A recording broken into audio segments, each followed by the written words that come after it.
Balap dan pimpinan aksi merapat di bawah.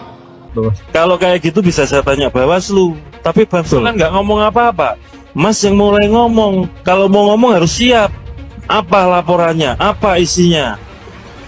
Kalau cuma ngomong ada laporan ke sana. Baik. Saya tanya sekali lagi ya Mas, kalau enggak saya minta dicabut pernyataan ini. Satu, peristiwa di TPS mana? Anda tahu nggak?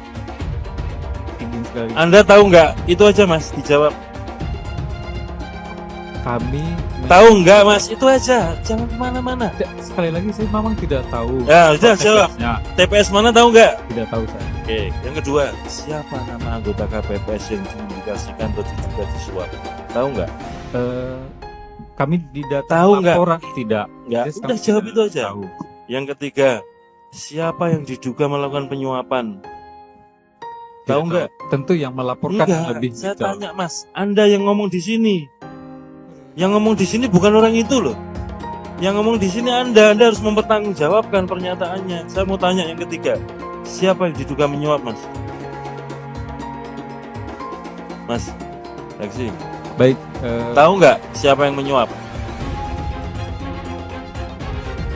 Terkait Mas, itu aja. Tahu atau tidak? tidak, saya tidak tahu. Tidak tahu.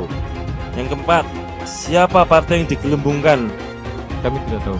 Tidak tahu kan? Nah kalau dari 4 pernyataan tidak tahu, Anda masih mau ngomong kayak begini,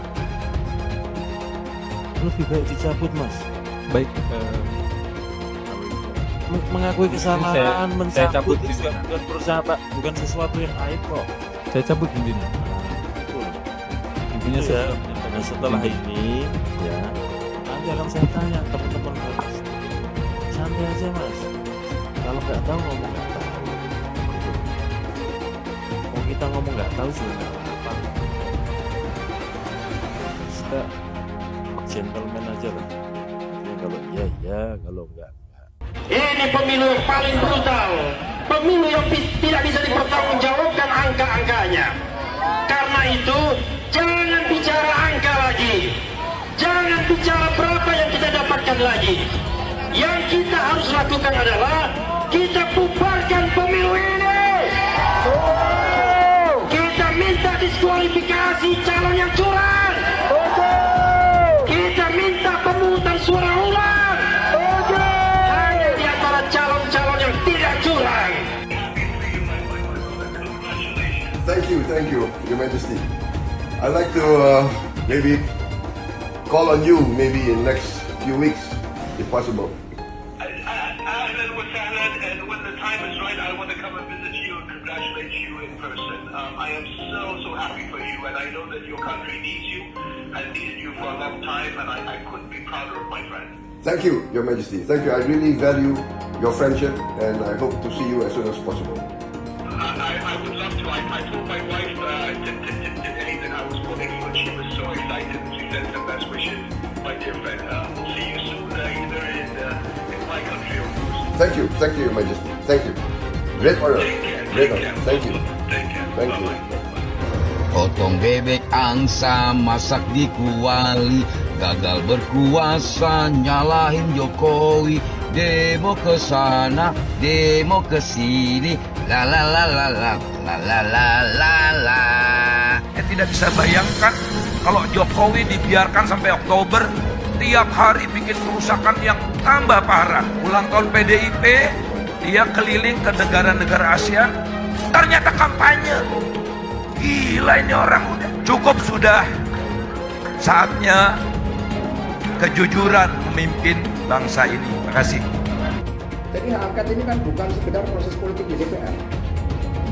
Hak angket ini adalah hak warga negara juga untuk meminta agar penyelenggaraan pemerintah negara, penyelenggaraan pemerintahan dijalankan pada konstitusi dan nilai-nilai demokrasi. Karena itulah yang sangat penting juga dibangun tentang kesadaran bersama yang mensikapi pemilu 2024. Kalau di luar negeri yang tanpa bansos, tanpa intimidasi, kemudian tanpa tekanan-tekanan hukum, masyarakat Indonesia dengan kebenaran nurani memberikan dukungan kepada Ganjar Mahfud, baru kali ini apa yang disuarakan dari warga Indonesia di luar negeri berbeda dengan dalam negeri. Maka kami bertemu dengan pakar IT. Ini tidak hanya terkait dengan KPU, ada kekuatan besar yang di belakang KPU yang kemudian menggunakan Sirekap untuk merancang suatu desain melalui quick-count yang diintercept. Ini ada bukti-bukti. Quick-count itu diintercept tidak hanya untuk pilpres, tetapi juga untuk pileg. Kamu bisa menilai karakter asli seorang calon pemimpin ketika mereka sedang mengalami kekalahan. Kok lucu, paslon dari partai yang menang pemilu adalah paslon yang sama yang berkuar-kuar soal curangnya pemilu. Saya mau kita semua membuka mata dan melihat fakta yang ada. Sini saya akan jelaskan. Baru-baru ini ramai di sosial media soal pengajuan hak angket untuk menyelidiki proses pemilu yang katanya curang. Apakah ini semua hanya aksi kepepet karena Anda kalah dalam panggung demokrasi? Pemilu itu merupakan hasil keseluruhan dari pemungutan suara, bukan hanya pilpres saja. Hak angket yang seharusnya jadi fasilitas demokrasi seolah-olah hanya mainan yang dipamer-pamerkan. Kalau kita membahas tentang kecurangan, siapa yang pada waktu pemilu sering melakukan serangan fajar untuk mempromosikan paslonnya? Semua bentuk kecurangan dari berbagai pihak sudah tertangkap kamera dan KPU pun sudah mengambil tindakan dengan melakukan pencoblosan ulang di ratusan TPS. Dan sekarang tidak ada satupun bukti kecurangan TSM terstruktur, sistematis, dan masif yang bisa dijadikan dasar pengajuan hak angket di DPR. Pemilu ini sudah kita lewati dengan proses yang adil dan merata. Sekarang sudah saatnya kita fokuskan pandangan kita untuk membangun Indonesia yang maju. Ya tentu kalau begitu saya pasti kembali ke Pak Prabowo. Karena buat saya Pak Prabowo itu memang patriot, paham masalah dan tegas. Ya. Terima kasih Roni. Dari depan ya Pak Jokowi. Selamat ya. Iya, terima kasih.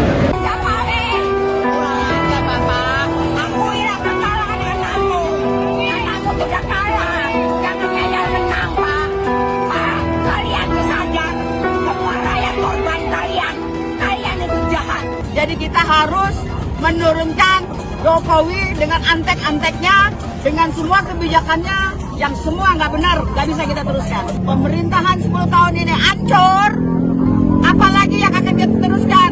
Apakah utang yang semakin membengkak? Apakah arus TKA yang semakin besar? Nggak mungkin.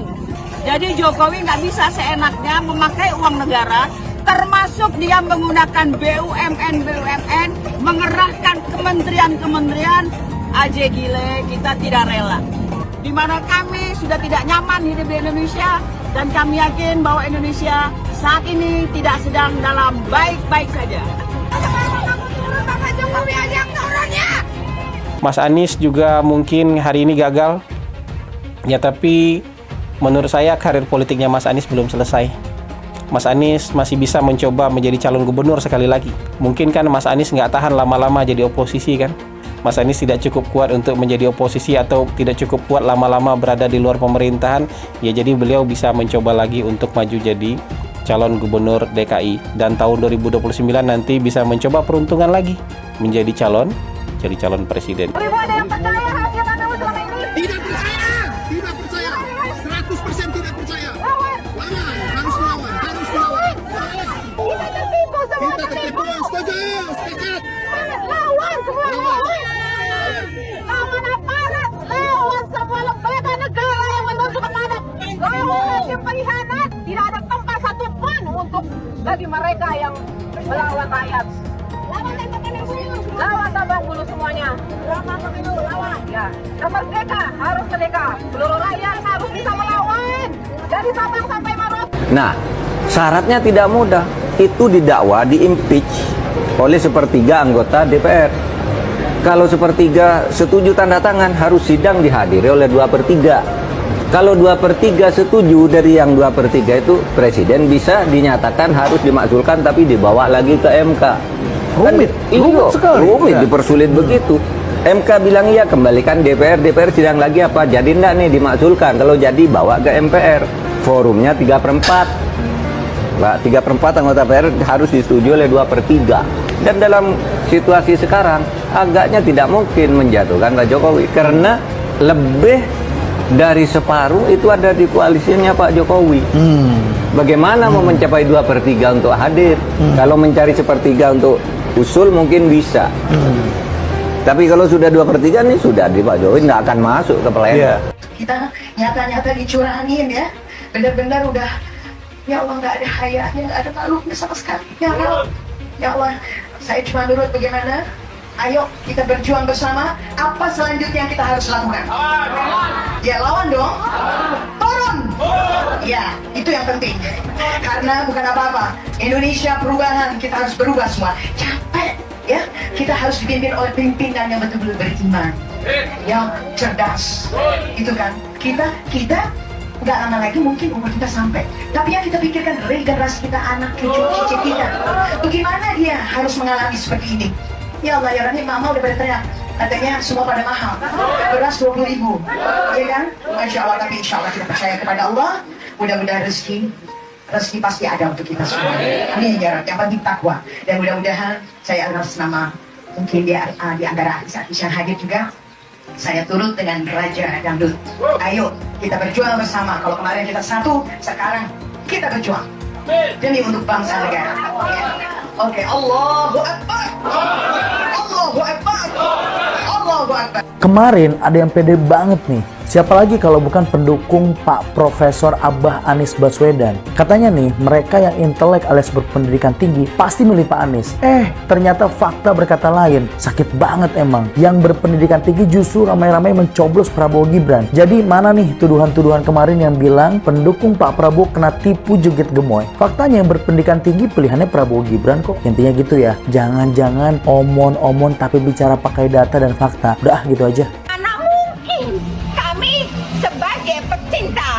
Jujur, pecinta Bapak Anies Rashid Baswedan, otak kami cerdas. Hello, kami bukan orang bodoh. Kami nggak percaya kalau Pak Anies Rashid Baswedan itu kalah. 01 itu menang, 01 menang, di mana-mana itu menang, ya. Karena kami sekali lagi tekankan, wahai Bapak Jokowi, akuilah kesalahannya, akuilah kekalahannya, jangan dibalik. Katanya dapat bocoran nih. Udahlah, 01 akuin kesalahannya. Hello, nggak mungkin, mustahil. Mustahil kalau 01 kalah. Hakul yakin Allah punya kuasa. Pasti Bapak Anies jadi presiden. Amin. Amin.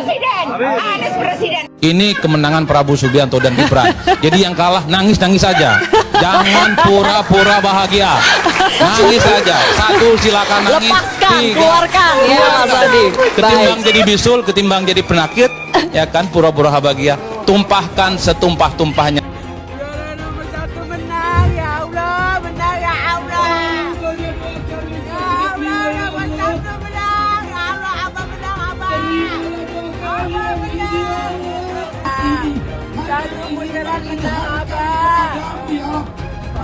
Abah menang, Abah menang. Gue yang dukung Prabowo juga kaget menangnya hampir 60%. Awalnya gue juga gak ngira bakal menang 1 putaran. Seandainya 1 putaran gue kira bakal menang tipis kayak 5-1, 5-2. Tapi 60 di luar ekspektasi gue banget. Kayaknya harus diubah yang sering dibilang Jawa adalah kunci. Jadi Jokowi adalah kunci. Gubernur Jawa Tengah kalah suara di Jawa Tengah. Itu kan lucu. Nah tapi kalau dari suara ini Anies kalau maju pilgub DKI lagi kayaknya bisa menang. Kecuali kalau lawannya Ahok lagi. Bah itu baru. Ayo kita bahas kenapa 03 dan 01 bisa kalah. Pertama untuk kubu 03 dulu. Ganjar Mahfud kalah menurut gue karena posisinya gak jelas. Lu dukung apa lu lawan Jokowi? Kadang lu dukung, kadang lu nyerang. Maksudnya kalau pengen ngelawan Jokowi terang-terangan kayak Anies gitu loh, ada posisinya kelihatan gua ngelawan Jokowi gitu. Makanya kalau lu lihat suaranya Ganjar memprihatinkan. Padahal dulu rencana awal Jokowi buat nyatuin Prabowo dan Ganjar, cuman PDI-nya terlalu percaya diri. Kalau 01 kalah karena mayoritas pemilihnya Gen Z. 2 hal yang paling malas disentuh Gen Z adalah politik dan agama. Lah ini berpolitik bawa-bawa agama, nggak mempan generasi zaman sekarang. Kalian perlu ganti strategi. Gini deh, Gen Z bahas agama aja, itu 3 kata lucu, nggak bisa, harus ganti strategi, nggak mempan. Mengenai kecurangan, caleg itu ada saksi di TPS, partai ada saksi di TPS, capres, cawapres, kandidat ada saksi di TPS ada Bawaslu, aparat juga ada di sana, terbuka untuk diambil gambarnya. Saya kira pengawasan yang berlapis-lapis seperti ini akan menghilangkan adanya kecurangan. Tapi kalau memang ada mekanisme untuk ke Bawaslu, mekanisme nanti persidangan di MK sudah diatur semuanya. Jadi janganlah teriak-teriak curang. Ada bukti langsung bawa ke Bawaslu, ada bukti bawa ke MK. Tetapi apapun kita harus menunggu hasil resmi dari KPU. Jadi sabar. Tapi Pak di satu tahun sudah berkomunikasi belum Pak dengan Ojo ke susu. Sudah bertemu belum Pak sama Mas Gibran? Sudah selamat belum ke Pak Prabowo dan Mas Gibran? Udah, selamat. Telepon ya Pak? Kalau bertemu atau apa yang tahu Pak? Sudah ketemu Pak? Sudah ketemu Pak? Ketemu langsung. Karisma. Jokowi diserang begitu banyak, tapi dia menang. Karena apa? Jokowi itu punya harisma. Apa harisma? Yaitu prestasi masa lalu. Bukan hanya kritik-kritik. Itulah namanya harisma. Selama Anda hanya mengkritik karena pansos, Anda tidak akan punya harisma. Oke? Saya diberi nilai 11 dari 100. Itu nilai luar biasa. Pertama kali dalam hidup saya terima nilai itu.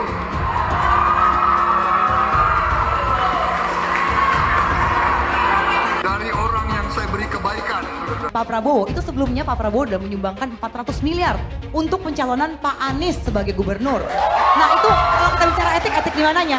Dan kalau Mbak bilang Pak Prabowo hanya mengejar kekuasaan, saya tanya, sekarang Pak Anies memangnya maju jadi capres, lu mengejar apa? Saya tanya, apakah nggak mengejar kekuasaan sebagai calon presiden? Kalau Pak Prabowo, Menteri Pertahanan, rate-nya 11 dari 100, itu kalau berarti kan antara dari 1,1 per 10 ya. Kecil sekali loh itu Pak. Kira-kira nih, berapa rate seorang menteri yang dipecat? Yang disampaikan oleh Mas Anies, sebagian besar yang disampaikan oleh Pak Ganjar itu kebohongan, itu fitnah. Saya lanjut ke Pak Anies dan ini paling banyak bohongnya, paling banyak bohongnya. Ini bengis sekali ini pernyataan, bengis dan jahat. Hanya untuk tujuan menjatuhkan Pak Prabowo, kemudian menggunakan data palsu dan bohong. Dan publik itu sudah mendengarkan pernyataan bohong itu. Dan sebagian publik itu sudah mengkonsumsi pernyataan bohong itu.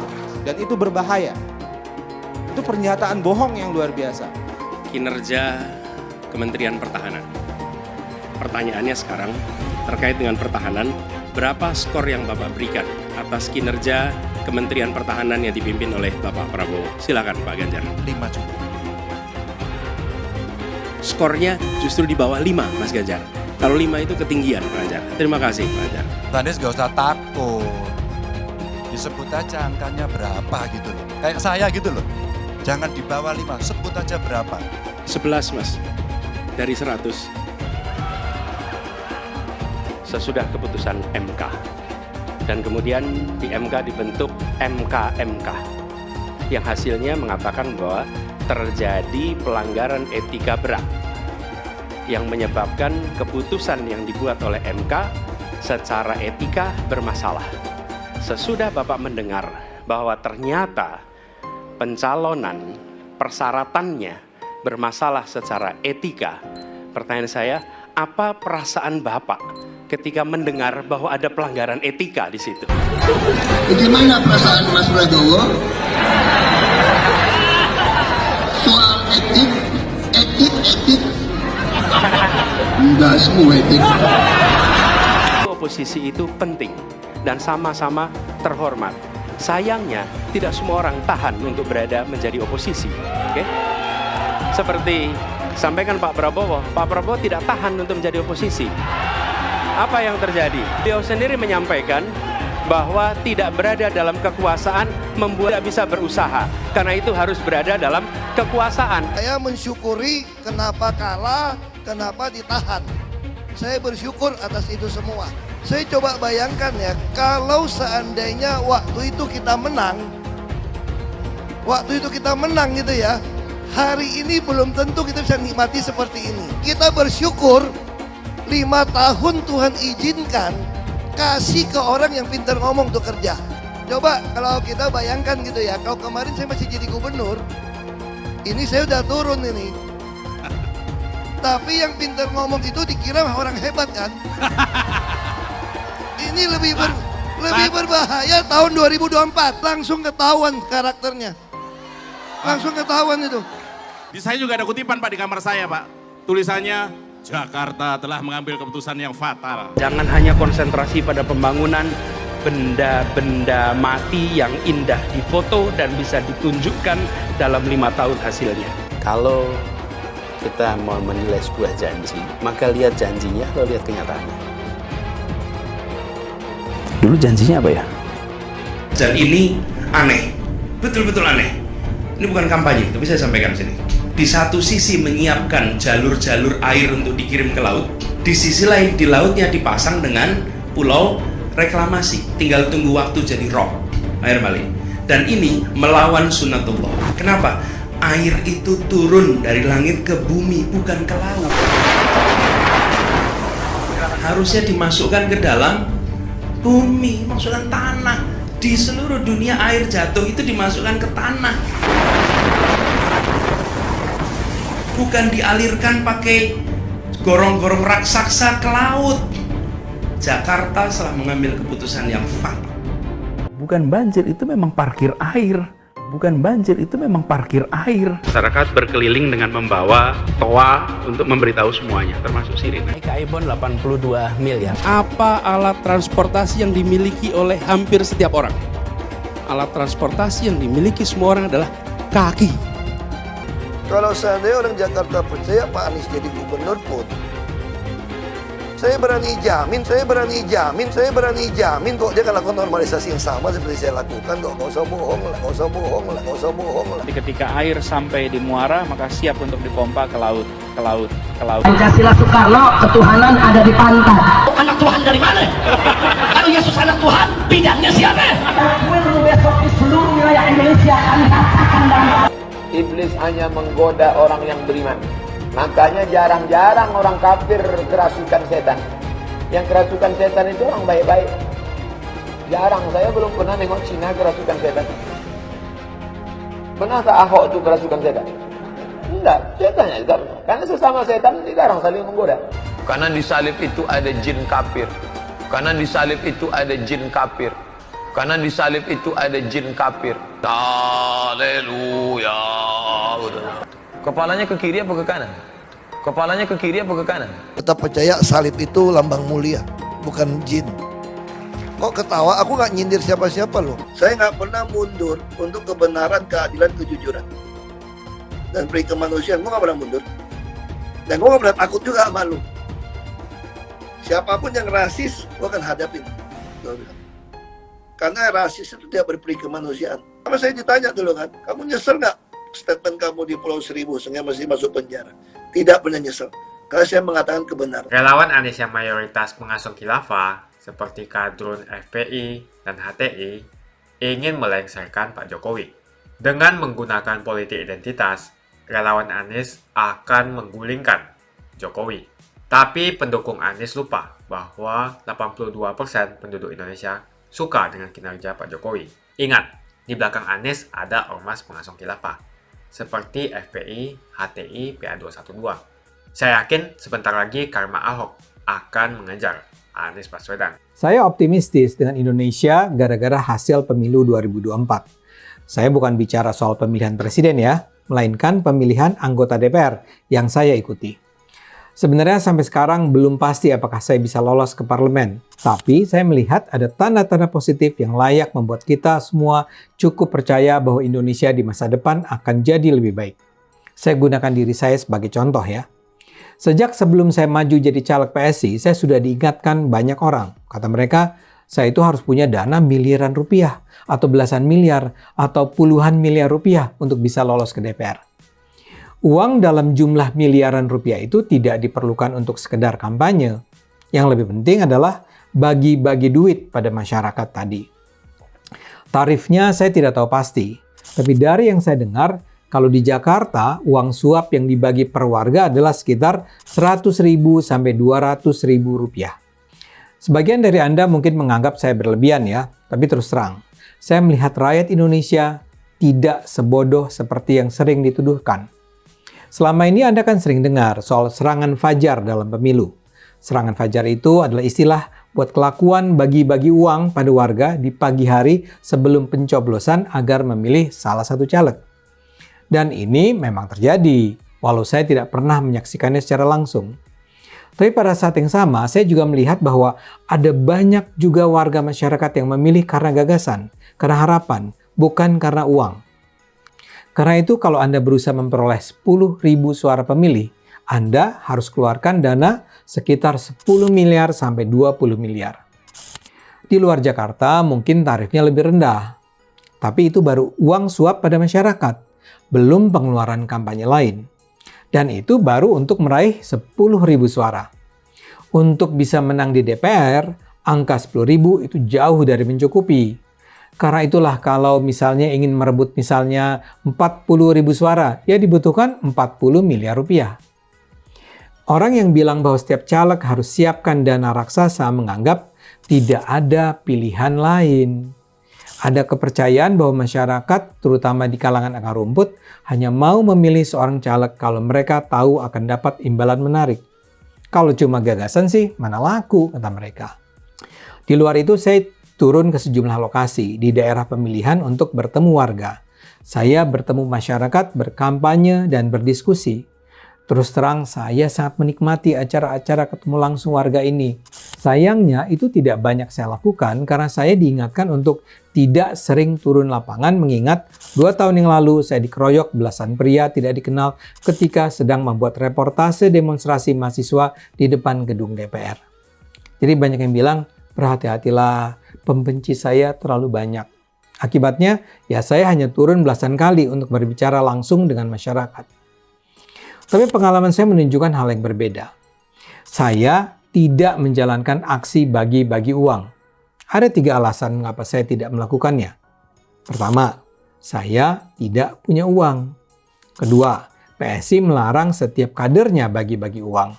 Ketiga, saya percaya aksi itu dilarang oleh Tuhan. Jadi saya terpaksa berkonsentrasi pada bentuk kampanye tanpa bagi-bagi uang. Dan jangan lupa saya berkampanye melalui media sosial. Saya betul-betul berusaha memanfaatkan platform TikTok, Instagram, Facebook, Snack, dan YouTube untuk menyebarkan pandangan-pandangan saya. Sayangnya, karena saya sempat mundur tepat di masa kampanye, saya tidak bisa menggunakan Cokro TV untuk menjangkau halayak Cokro TV yang sebenarnya berpotensi luas. Saya berusaha mempromosikan diri dengan beragam cara, tapi tidak dengan menyuap rakyat. Dalam hal ini saya bersyukur saya memperoleh bantuan dari sejumlah pengusaha yang bersimpati pada niat saya menjadi anggota DPR. Mereka bilang mereka suka dengan semangat saya dan PSI melawan korupsi dan intoleransi. Nah, bantuan mereka difokuskan pada pembelian alat peraga kampanye seperti spanduk, baliho, billboard, kalender, kaos, dan semacamnya. Sekarang setelah masa kampanye berakhir, apakah berkampanye tanpa menyuap itu ternyata membawa hasil? Menurut saya, cukup membahagiakan. Sampai video ini dibuat, suara saya di daerah pemilihan Jakarta Pusat dan Selatan mencapai 40.000. Sementara suara dari pemilih luar negeri belum diumumkan. Apakah angka 40.000 itu tinggi? Menurut saya tinggi. Paling tidak di daerah pemilihan saya menempati posisi ke-7 atau 8 dibandingkan kandidat-kandidat lainnya. Ini yang menurut saya adalah pertanda positif tentang masyarakat Indonesia. Saya akan masuk DPR untuk melawan para penjahat di DPR yang merampok uang rakyat. Saya akan masuk DPR untuk mencegah jangan sampai anggaran belanja negara dimakan para koruptor. Dan saya masuk DPR untuk melawan kaum radikal yang menghambat pembangunan gereja dan menyerang sesama muslim yang memiliki tafsir agama berbeda. Karena rangkaian faktor itulah mereka memilih saya. Buat saya itu sangat membahagiakan dan layak membuat saya optimistis dengan masa depan bangsa Indonesia. Coba bayangkan, mengapa ada 40.000 warga Jakarta Pusat, Jakarta Selatan memilih saya? Tidak mungkin karena faktor fisik, karena saya tidak keren. Tidak mungkin karena saya artis, karena saya bukan artis. Tidak mungkin karena uang, karena saya tidak bagi-bagi uang. Jadi saya duga orang memilih saya karena gagasan saya. Saya duga 40.000 orang itu memilih saya karena mereka percaya dengan janji-janji saya bahwa saya akan memerangi korupsi dan intoleransi. Bahkan yang lebih hebat adalah mantan Ketua PSI Grace Natali. Di Jakarta Barat dia merebut 193.000 suara. Grace adalah politisi PSI yang secara konsisten memperjuangkan hak minoritas dan melawan korupsi. Jadi seperti saya katakan, saya optimistis dengan hasil pemilu 2024. Apalagi, saya juga bisa menyebut nama-nama lain dari PSI yang merebut suara signifikan atau bahkan sangat besar.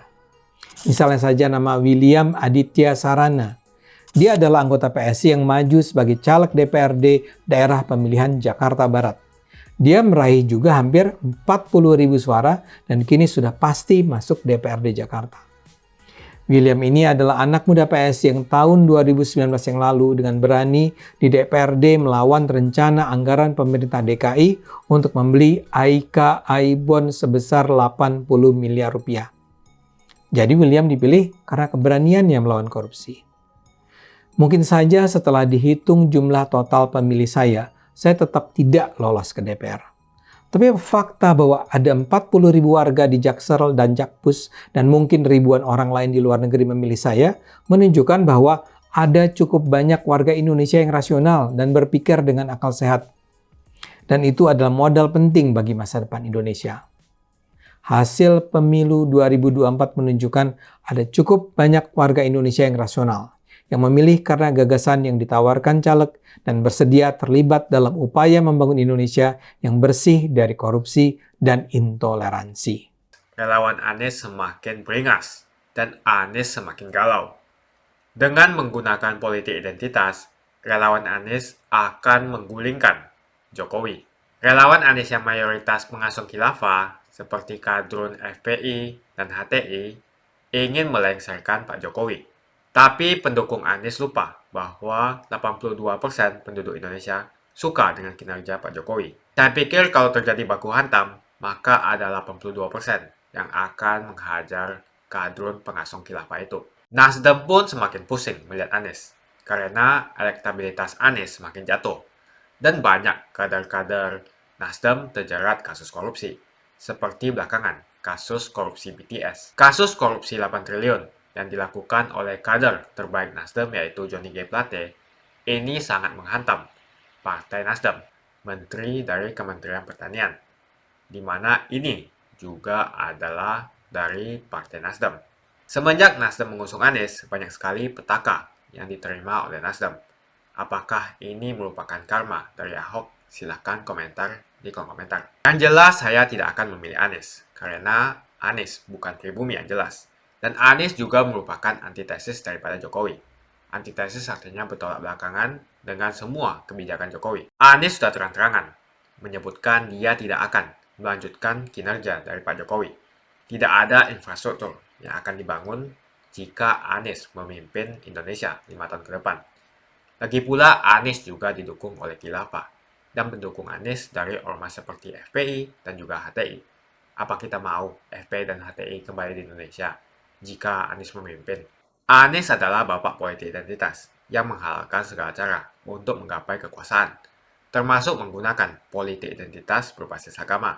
Kita lihat di kasus Ahok. Kita sudah bisa melihat kinerja Anies selama 5 tahun di Jakarta, dan ini merupakan rekam jejak Anies Baswedan. Tidak ada satupun janji yang dipenuhi, dan tidak ada kinerja yang bisa dibanggakan. Dari DP 0%, OKOC, kelebihan bayar, Formula E, banjir, sumur resapan, jalan rusak, dan gonta-ganti nama jalan. Jadi saya rasa tagline perubahan yang diusung Anies adalah tagline merubah kata korupsi menjadi kelebihan bayar, supaya semua koruptor tidak dijerat oleh pasal korupsi. Karena mereka semua hanya melakukan kelebihan bayar. Jadi perkataan Ahok sudah terbukti, dan Jakarta sudah menjadi korban. Jangan biarkan Indonesia menjadi korban kibulan Anies Baswedan. Suara minoritas jangan lagi merasa takut untuk memilih pemimpin yang membela hak minoritas. Karena Anies jelas hanya memanfaatkan suara minoritas untuk mendapatkan suara.